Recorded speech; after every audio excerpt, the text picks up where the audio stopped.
মার্তণ্ড, মার্তণ্ড,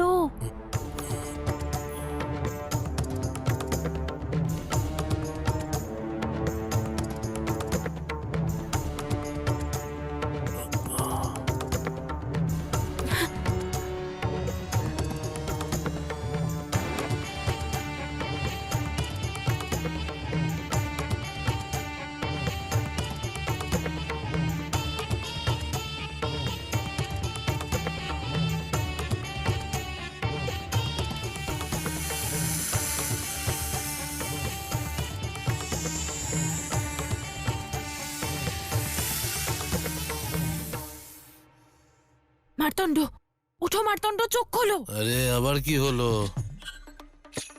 জঙ্গল থেকে বাঁচিয়ে আনলাম, দুষ্টদের হাত থেকে বাঁচিয়ে আনলাম, এখন আবার কি চাই? যাও ঘুমোতে দাও। আরে আমার প্রাণ রক্ষাকারী তোমার নিজের প্রাণ সংকটে। এত বড়, না না, এত বড় সর্প ছিল তোমার মাথার কাছে। কি? সাপ? কোথায় সাপ? কোথায় কোথায় কোথায় সাপ? কোথায় সাপ? কোথায় কোথায় কোথায়? এক্ষুনি এখানেই ছিল, এভাবে পিস পিস করছিল তোমার মাথার কাছে। হ্যাঁ, তো এখন কোথায় গেল? জানি না কোথায় চলে গেল। হ্যাঁ, মনে হয় আমাকে দেখে ভয় পেয়ে জানলা দিয়ে পালিয়ে গেছে।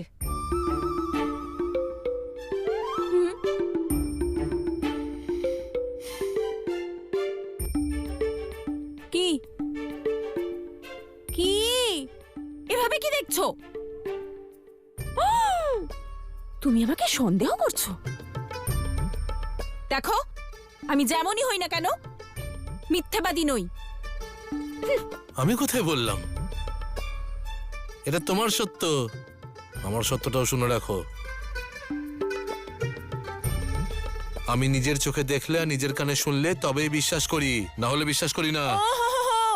আর এত কিছু যে হলো তোমার চোখের সামনে, ভুলে গেছো তুমি? আমাকে বিশ্বাস করছো না তুমি? সেই রাত্রে ভূতেদের আসা, তারপর মন্দির থেকে আমার ছিটকে পড়া, আর আজ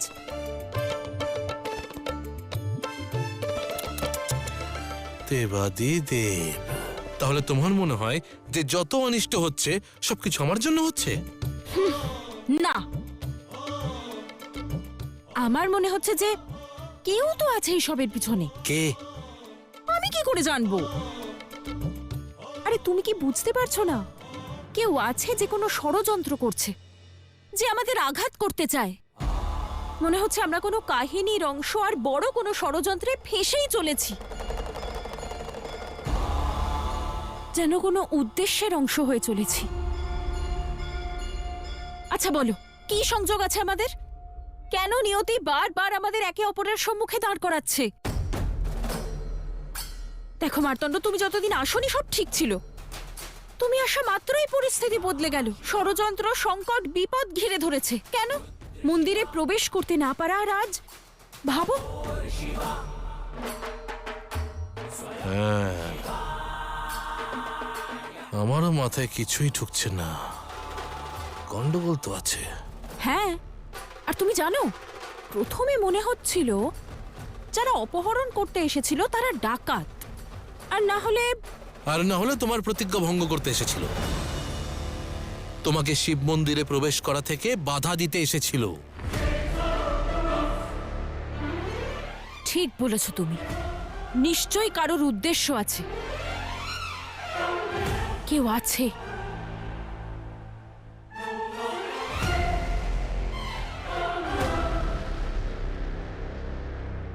কিন্তু তার উদ্দেশ্য আমি পূর্ণ হতে দেব না।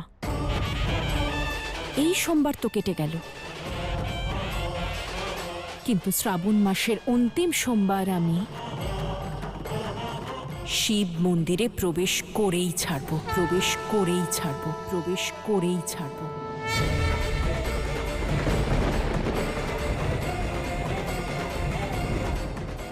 নারীদের সম্মানের এই লড়াই জিতবই আমি, আর নারীদের সমানতার অধিকার পাইয়েই ছাড়ব, পাইয়েই ছাড়ব, পাইয়েই ছাড়ব।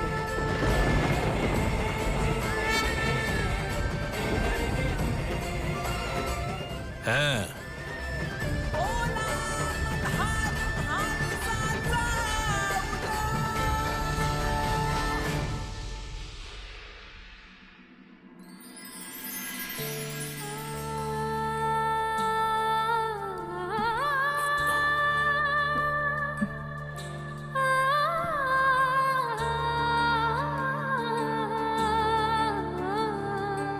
মহলসা, আমি তোমার সব মনস্কামনা বুঝতে পারছি।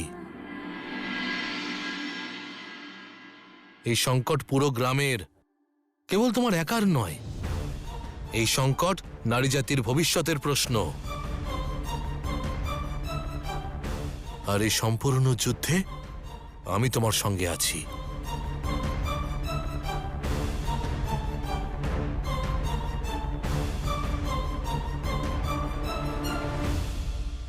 মহর্ষা, তোমার মনে আছে তুমি যখন আমাকে বলেছিলে যে যখন তুমি মন্দিরের ভিতরে প্রবেশ করছিলে তুমি কি একটা যন্ত্র দেখতে পেয়েছিলে? মনে পড়েছে?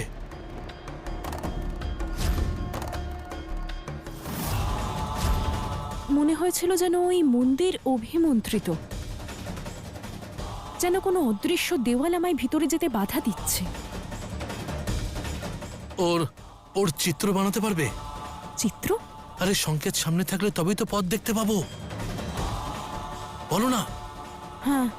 দেবাদিদেব, তাহলে চলো, এসো।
দেবাদিদেব,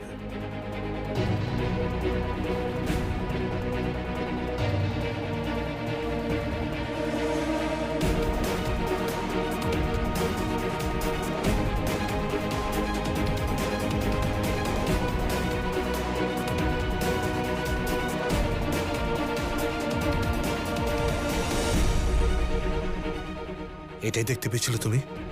হ্যাঁ। সম্পূর্ণ বিশ্বাসের সঙ্গে বলতে পারো? হ্যাঁ, কিন্তু তুমি চিন্তিত কেন? তুমি জানো এর অর্থ? চেনো এই তন্ত্র? চলো আমার সঙ্গে, এসো। কিন্তু মার্তণ্ড, এসো এসো।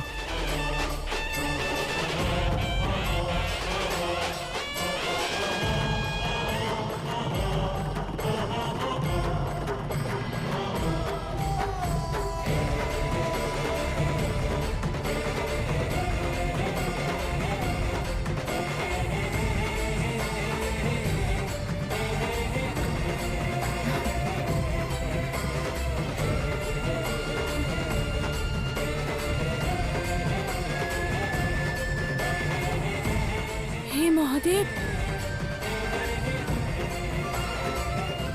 এটা একদম সেই চিত্র যা আমি বানিয়েছি, হ্যাঁ। যা আমি মন্দিরে দেখেছিলাম। কিন্তু তোমার কাছে এটা কি করে এলো? আরে এটারই সন্ধানে তো আমি এই গ্রামে এসেছি।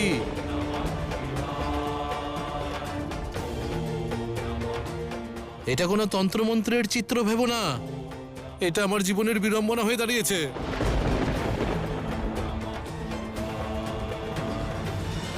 এ কি রহস্য? তুমি যা বলছো স্পষ্ট করে বলো, আমি কিচ্ছু বুঝতে পারছি না। তুমি তো জানোই, আমি যখন ছোট ছিলাম তখন এক পুরোহিত মশাই আমাকে পেয়েছিলেন। উনি আমায় ভালোবেসে লালন পালন করেছেন, বড় করেছেন। ওনার ছত্র ছায়ায় আমি বড় হয়েছি। কিন্তু উনি ওনার শেষ মুহূর্তে আমাকে এমন এক সত্য বলেছিলেন মহালসা, যে সেই সত্য আমার জীবনে ঠিক না হওয়া এক ক্ষত হয়ে দাঁড়িয়েছে। কিরকম আঘাত? বাবা, তোমার কিচ্ছু হবে না বাবা।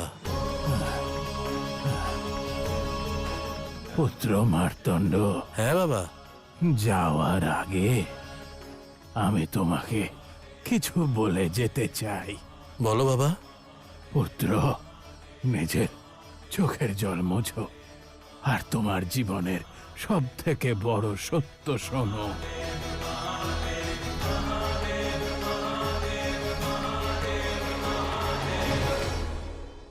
যখন আমি তোমাকে শিব মন্দিরে কুড়িয়ে পাই, তখন তোমার সঙ্গে একটা চিত্র ছিল, যা যা তোমার মাতার দ্বারা অঙ্কিত।